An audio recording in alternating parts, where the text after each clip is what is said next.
Everybody, we are continuing on with Game of Thrones. We're getting near the end of the book. I'm trying to push through. We'll see what happens. We are on Dany's chapter, and I'm going to admit, the first time I read this, I had to stop a couple times because I wanted to vomit. Like, which is a testament to the good writing.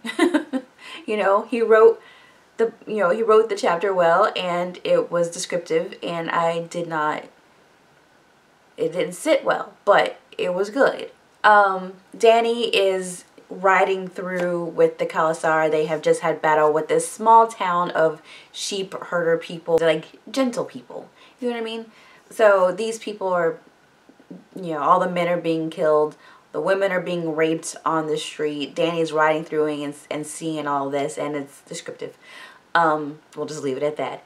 And she's not happy about what she's seeing. There's a girl being raped younger than her, near her, and she tells Jorah to take some of the men and go over and stop that, and she doesn't want any more rape. And they're like, these are spoils of war, this is what happens. And they're looking at her like she's crazy, and she's like, okay, no, we're not doing this anymore.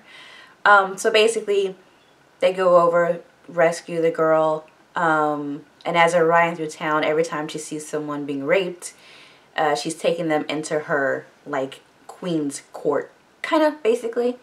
And the men are not happy about it. So they get to Khal Drogo.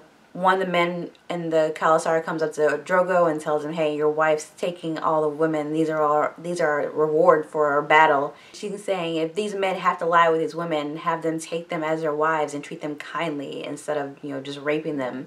And this guy is like, do the horses sleep with sheep? You know, and the way he says it reminds her of the way Viserys would have said something, and it pisses her off. And she's like, well, the dragon eat the horses and the sheep alike, so fuck you. I added the fuck you. And Khal Drogo is pleased by this. He's like, see how fierce she grows with our son in her belly, and he's all proud of her, whatever. He's like, watch your mouth. And these women that my wife has taken as her own, you're not going to touch them, find somebody else. So Dany said, I guess it's a compromise. Like, these women that I've saved, don't touch them, but you can have other people. Whatever. She feels like a little bit better. A little bit better. Also, as she was riding through, this is kind of a summary because I didn't want to go back through this chapter again, like in detail. As she was riding through the streets, she realized that all these people, they were taking up the grandpas, the kids, they're all going to be their slaves from now on, and she doesn't like that, but she's telling herself it's the price of getting to the Iron Throne. She's kind of dealing with it as best she can, but she doesn't like any of it. I guess it's kind of her first time seeing exactly what the Dothraki can do, and she's telling herself this is what needs to be done in order for her to get to the throne. So anyway, Khal Drogo is hurt. He has an arrow on him and some cuts and everything. And Dany asks him, you know, can someone clean him up? And he says, no, I want my men tended to first before they do me, which is very noble of him, I guess. And she's saying, no, you're the call. They need to tend to you first. And one of the women that she's just rescued says, I'm a mage, whatever. She's a witch doctor, basically. And she says, I can help him.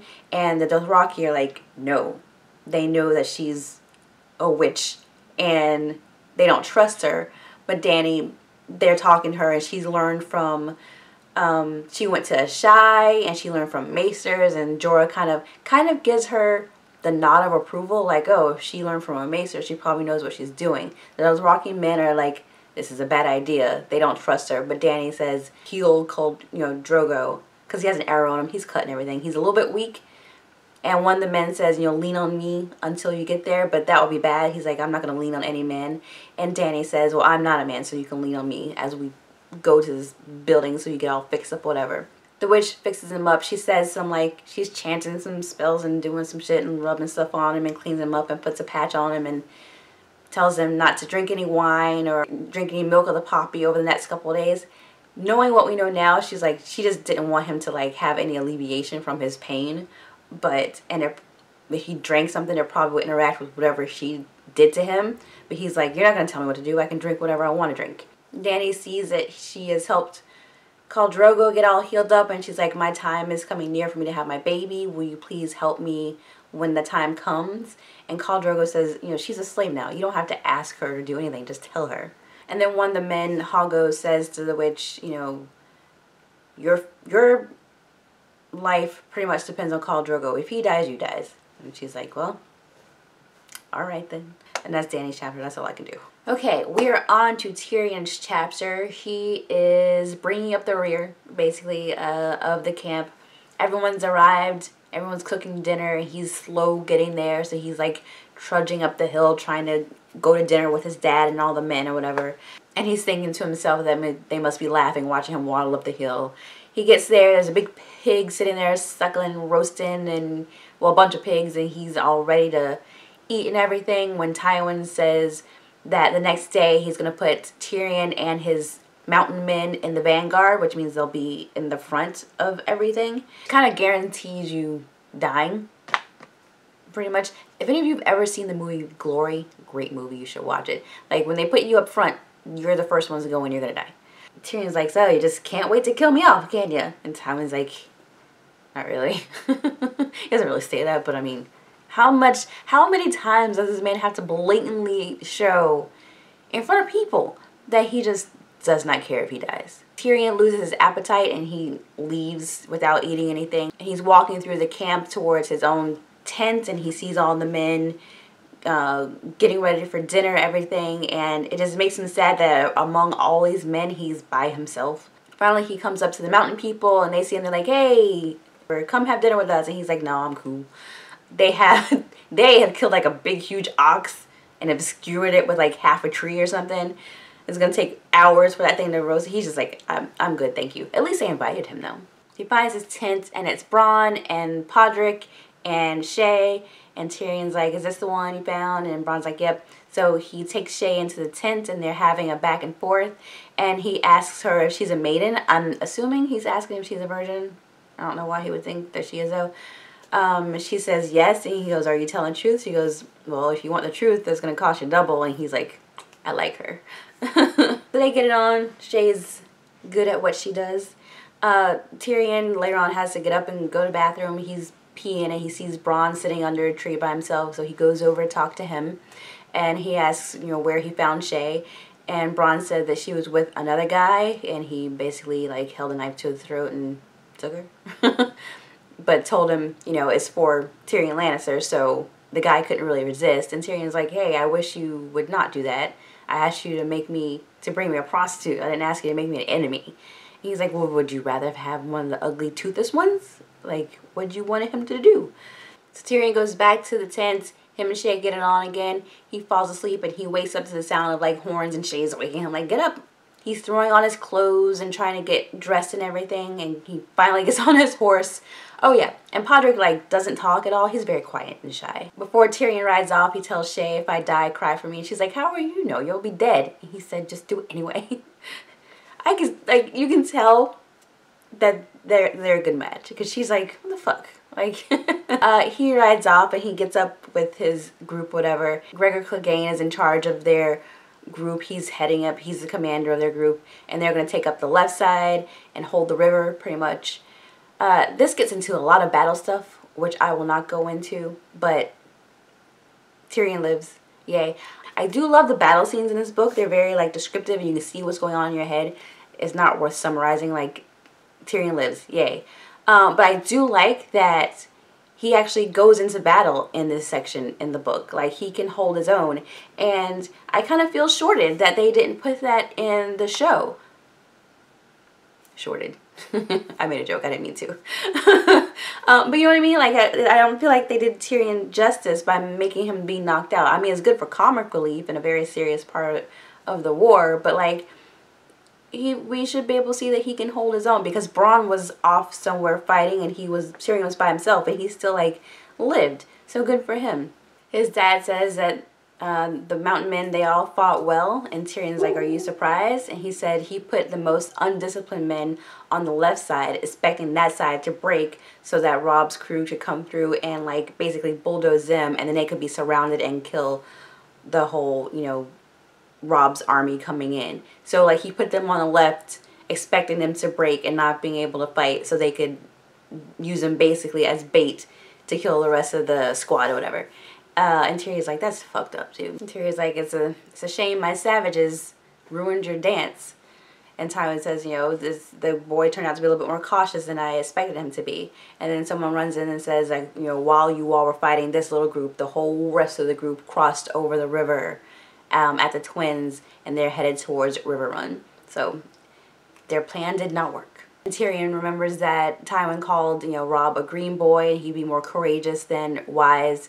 So the fact that he thwarted Tywin's plan makes Tyrion laugh on the inside a little bit, but he's hurt, so he can't really laugh. I thought it was good to see that from Tywin's perspective, because we see that whole thing on the flip side from Robb's perspective in the war. So like, we know what's gonna happen, and then when it happens, we're like, yay, and all that stuff. So to see Tywin be defeated and not, I mean, we guess like we do see it in the show a little bit, but to like see Tywin get the news is great. Okay, so we are on to Catelyn's chapter, and she is sitting with a group of men protecting her, waiting, you know, for the battle to start and waiting to hear what happens. She initially only wanted like 10 men protecting her during this, and Robb wanted, you know, 50 because that's his mother, so they compromise in the middle, and it's 30 men with her, which she thinks is a big waste because she wants them with Robb, and of course he wants more with her. It's a beautiful story. But anyway, so she's sitting there waiting for everything. She's thinking about when she was little, how she would wait for her dad to come back from war and battles or whatever, and how patiently she had to wait for him. And then she's thinking about Brendan, sorry, Ned's brother, how he promised her he would be back, and then when it was time to be married, how it was Ned standing beside her instead of him. And then she's thinking about when Ned went off to war, right after basically their honeymoon, she had to wait for him to come back, and now here she is waiting for Robb to come back from battle. Like, oh my gosh, I can't, that would, oh my, that's why people lived such short lives. Like, that would be stressful. So in the midst of all her waiting, she's thinking about the plan that Robb laid out to attack Jaime's camp and go to battle with them. So she's sitting there listening to all this stuff go around with her. She hears through the trees the sound of horses approaching them, and she hears the battle start. She hears Grey Wind howling, and then she hears teeth snarling and more howling, and she's like, how many wolves do we have out there? Because Grey Wind is a beast, and he's taking care of business. So she's hearing all of this intermittently through hearing Robb's shouts and commands and everything's of chaos.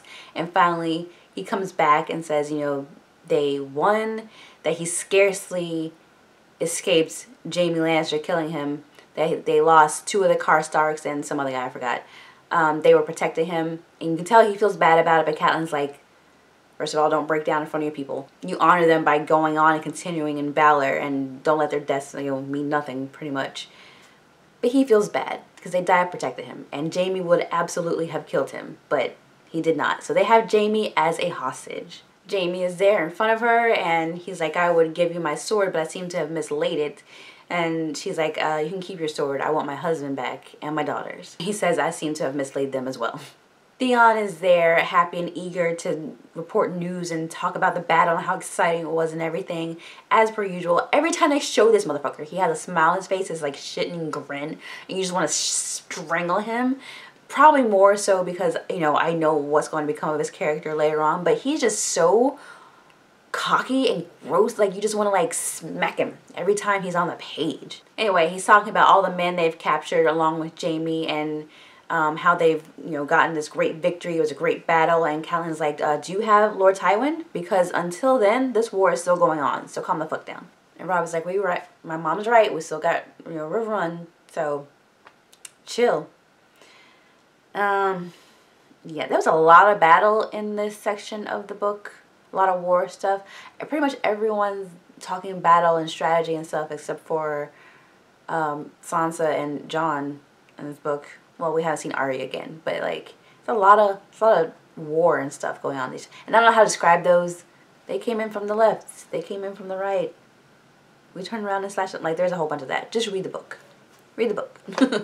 That's it. I'll see you tomorrow for the next 3 chapters. I don't know what they are. Dany and 2 other people. So that's it. I'll see you tomorrow. Bye.